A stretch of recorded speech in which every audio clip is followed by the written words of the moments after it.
Hello, I am Russell Mclennan, and I will be talking briefly about the history of basketball and how it is significant in my life. First, a little bit of backstory on how basketball even became a thing.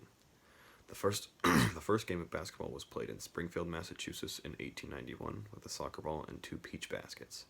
The man credited with inventing the game is Dr. James Naismith.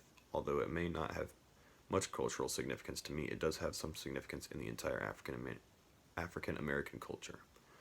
There were major shifts from segregation to integration. 1950 was the first time an African American was allowed to play in the NBA, and from then on there were many players to show off their dominance, including Wilt Chamberlain and Michael Jordan. Even though these players are great, I'm going to talk about its significance in my life. When I was 10 years old, I started playing basketball on an organized team for my school. At the time, I was on a team with 5th and 6th graders. I was probably as good as your average 5th grader, maybe even worse than that.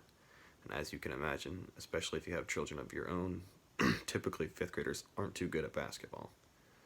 I continued my passion for basketball the next year when I went into the 6th grade, although the year after that I quit playing, but I continued to play in my own yard for several years after I stopped playing organized basketball.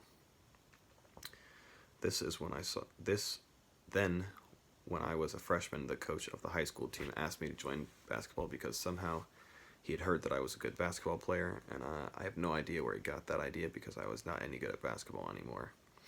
But I guess that's what happens when you quit something for 3 years. You can't really expect to be good at it anymore.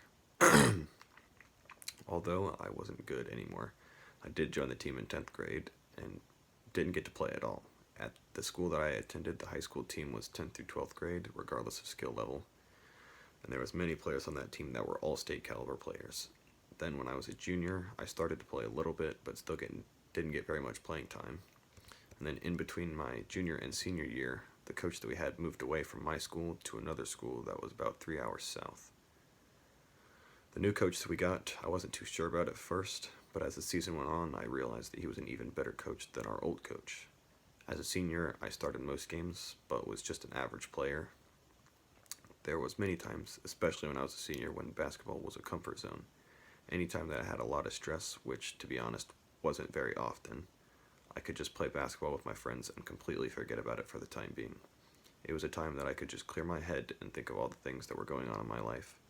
Or it could even be so simple as just messing around with my friends, having pointless conversations that have had little to no impact on my life. But at the time, it was just me having fun while I could.